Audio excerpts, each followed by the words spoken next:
Welcome to Relation Tales. Please like this video and subscribe Relation Tales. We're grateful for each and every one of you. Let us know where in the world you're tuning in from. We'd love to hear from you in the comments. Let's begin. The night everything shifted wasn't dramatic. No shouting. No slammed doors. It was a Tuesday. I was standing in the kitchen, barefoot on cold tile, watching the microwave countdown tick toward zero. The house smelled like reheated pasta and lemon cleaner. Ordinary, painfully ordinary. My wife, Hannah, was upstairs getting ready for bed, humming softly. Same tune she'd been humming for weeks. That hum followed me everywhere lately. We'd been married 7 years. Long enough to build routines that ran on autopilot. I woke up first. She slept in. I left my mug by the sink. She complained about it, but washed it anyway. Every night at 10:30, she said she was tired. Every night, she stayed up another hour on her phone. That part was new. I wasn't looking for betrayal. I was looking for quiet. For the version of us that didn't feel like it was slowly slipping through my hands. Hannah worked in event coordination. Long hours. Unpredictable schedule. That's what she told people. What she told me. And I believed her. Because trusting your spouse isn't something you question until it's already too late. But lately, her phone had become an extension of her body. Always face down. Always locked. Notifications silenced. If it buzzed, she'd glance first, then decide whether to react. She used to hand it to me without thinking. Can you check the weather? Now she took it into the shower. I noticed everything. The new perfume she claimed was a sample from work. The sudden gym sessions she never invited me to join. The way she laughed at messages but stopped the second I entered the room. Still, I told myself I was being dramatic. That marriages go through quiet seasons. That love doesn't always announce itself loudly. Until Ryan came back into the picture. Ryan was a name I'd heard before. Years ago. At family gatherings. Old photos. Someone from Hannah's childhood. Someone her parents trusted. Someone who felt like family. That phrase would come back to haunt me. The first time she mentioned him again, it was casual. Too casual. Ran into Ryan today, she said, folding laundry without looking at me. He's back in town. Oh, I replied. Didn't know he moved back. She shrugged. Yeah, it's been a while. Her voice didn't shake. Her hands didn't stop folding. But she didn't look at me. From that day on, Ryan's name slipped into conversations like it belonged there. Ryan recommended this place. Ryan says traffic's terrible on that route. Ryan might stop by my mom's this weekend. Every time, she made it sound harmless. Familiar. Safe. And every time, something in my chest tightened just a little more. Our evenings changed. She started coming home later, saying work ran long, saying clients were demanding, saying deadlines were brutal. I tried to be understanding. I cooked. I cleaned. I waited up. She'd come in smelling like cologne that wasn't mine. When I asked, she laughed it off. You're overthinking again. That sentence became her shield. I didn't want to be the suspicious husband. I didn't want to become the man who interrogated his wife over nothing. I wanted to trust her. To believe the life we built wasn't quietly being dismantled behind my back. So I stayed quiet. Until the phone bill arrived. Not the detailed one, just the summary. But even that was enough to make my stomach drop. One number stood out. Repeatedly. Late nights. Long calls. Almost daily. I didn't recognize it. At first, I told myself it was work. A client. A vendor. But deep down, I already knew. That night, Hannah kissed my cheek and said, "Don't stay up too late." Her phone buzzed as she walked away. She smiled at the screen. And for the first time in our marriage, I realized something terrifying. I wasn't afraid of what I might find. I was afraid of how calm she was hiding it. I didn't confront her. Not that night. Not the next morning either. Instead, I did something that surprised even me. I stayed normal. I laughed at her jokes. I asked about her day. I kissed her goodbye before work like nothing inside me was cracking open. That was the hardest part. Pretending ignorance while your instincts are screaming isn't bravery. It's endurance. The phone bill sat folded in my jacket pocket all day at work, pressing against my chest like a secret with weight. Every time I felt it, I thought about how many nights I'd gone to bed alone while Hannah sat downstairs finishing emails. How many times I defended her to friends who hinted she seemed distant. How many small doubts I'd swallowed because marriage, I believed, deserved trust first. By lunchtime, I stopped pretending I didn't know what I was going to do. I called a service provider. The woman on the line was polite, professional, efficient. She asked me to verify my identity. Asked for the last 4 digits of my social. Asked if I wanted a detailed call log sent to my email. Yes, I said too quickly. When the email arrived, I didn't open it right away. I stared at the subject line instead, my cursor hovering like it might burn me if I clicked. I finally did. In my car, windows up, engine off. The document was clean, organized, cold, dates, times, durations. There it was again. That number. Ryan's number.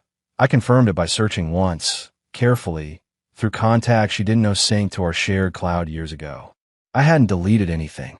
I hadn't needed to. The calls weren't random. They were patterned.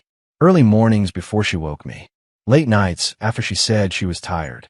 Long calls on weekends when she claimed to be running errands. Some calls were short, but others stretched past 40 minutes. An hour. 90 minutes. No one talks that long unless there's comfort. Unless there's intimacy. Unless there's something to hide. My hand shook as I scrolled. I wasn't angry yet. That came later. What I felt first was grief, sharp and disorienting. Like mourning something that was technically still alive. That night, I watched her differently. Hannah sat across from me on the couch, legs tucked beneath her, phone glowing softly in her hands. She smiled at something on the screen, then caught herself and cleared her throat. What? She asked lightly. Nothing, I said. Just tired. She nodded, relieved. That nod hurt more than anything. Over the next week, I didn't rush. I observed. I noticed how she angled her body away when texting, how she stepped outside to take certain calls, how she used my name more often than usual, overcompensating, like guilt dressed up as affection. She started planning our anniversary dinner with enthusiasm that felt performative. Let's do something special, she said one morning, leaning against the counter. Invite family. Make a night. Family. Friends. Witnesses. I agreed. Not because I wanted celebration, but because I understood opportunity. While Hannah coordinated flowers and reservations, I quietly prepared something else. I requested extended logs, metadata, location overlaps. Nothing illegal, nothing invasive, just facts, assembled patiently, methodically. The picture that formed was undeniable. Ryan wasn't just calling. He was meeting her. Coffee shops near her office. Apart 10 minutes from our house. A restaurant she claimed she hated, but visited twice in 1 week. Both times when I was working late. The betrayal wasn't explosive. It was deliberate. And then I found the message. Not by hacking. Not by snooping late at night like some villain. She left her tablet unlocked one evening when she rushed out to grab milk. A notification popped up before the screen dimmed. Ryan, miss your voice already. That was it. No explicit words. No graphic language. Just intimacy disguised as innocence. When Hannah returned, I was standing at the window, tablet back where it belonged, my reflection staring back at me like someone older. Everything okay? She asked. Yeah, I said. Just thinking. She kissed my shoulder. I felt nothing. That scared me more than the anger ever could. The night of our anniversary arrived dressed in gold and soft music. The restaurant glowed with candlelight. Family members laughed. Friends toasted. Hannah looked radiant, confident, relaxed, proud of the life she thought she still controlled. She squeezed my hand under the table. For us, she whispered. I smiled. But inside, something had already shifted. I wasn't there to beg. I wasn't there to shout. I wasn't there to destroy her. I was there to reveal the truth with precision. When dessert menus arrived, Hannah stood to make a speech. She thanked everyone. She spoke about loyalty, about partnership, about choosing each other every day. People clapped. I waited. Then I stood. I want to add something, I said calmly. Her smile faltered just slightly. I used to think love meant trusting without question, I continued. But I've learned that love also means honesty. And tonight, honesty matters. The room quieted. Hannah's fingers tightened around her glass. I won't make accusations, I said. I'll just share facts. I slid my phone onto the table and turned it outward, toward her, toward Ryan's empty chair, toward everyone. Phone records, I said simply. Dates, times, locations. The silence was immediate. Heavy. Total. Hannah didn't speak. She didn't need to. Her face told the story before I ever finished. And that was only the beginning. The silence didn't break right away. It settled. You could hear forks pause midair. Chairs stopped shifting.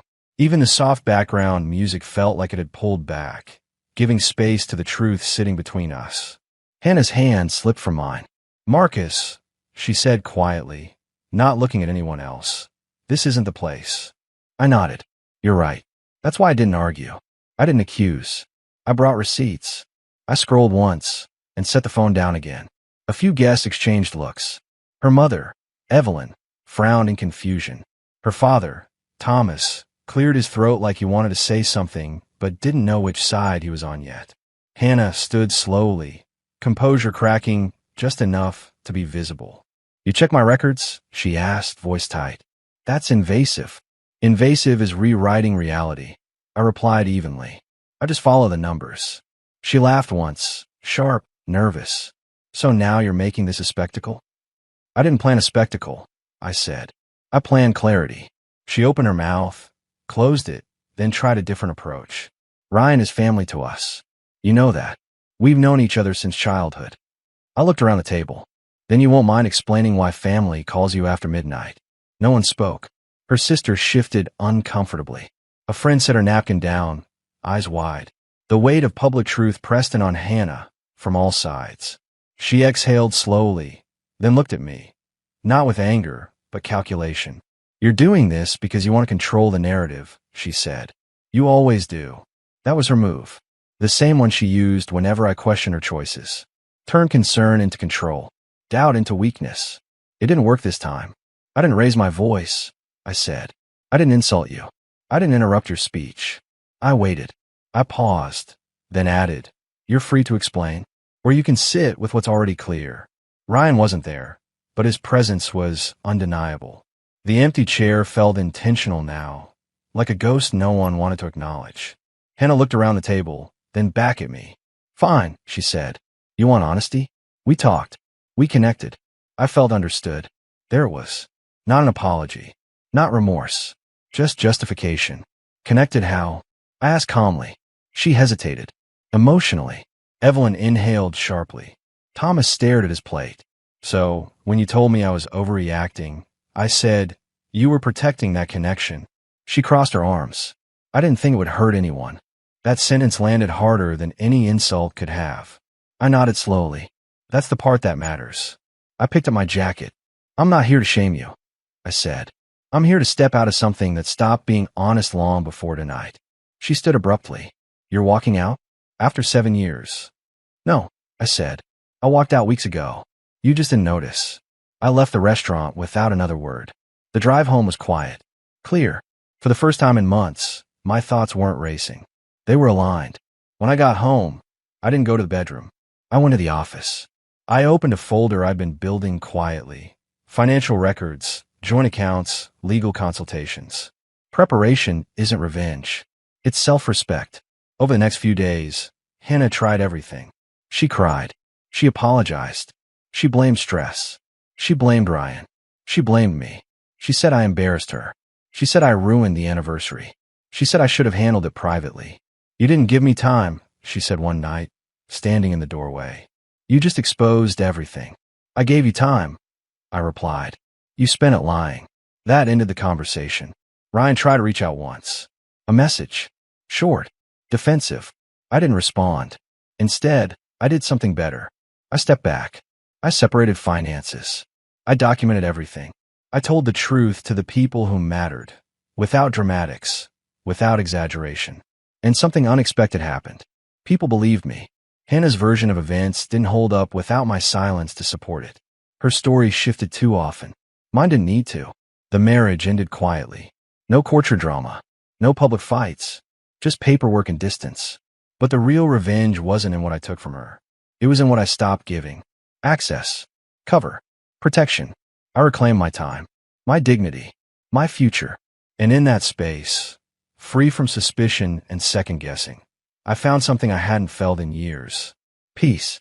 The quiet after everything ended felt unfamiliar at first. Not lonely, just still. The house sounded different without Hannah's footsteps pacing late at night, without the soft buzz of her phone lighting up the dark. Mornings became slower. I stopped rushing through coffee. I stopped checking my phone every few minutes, expecting an explanation that would never come.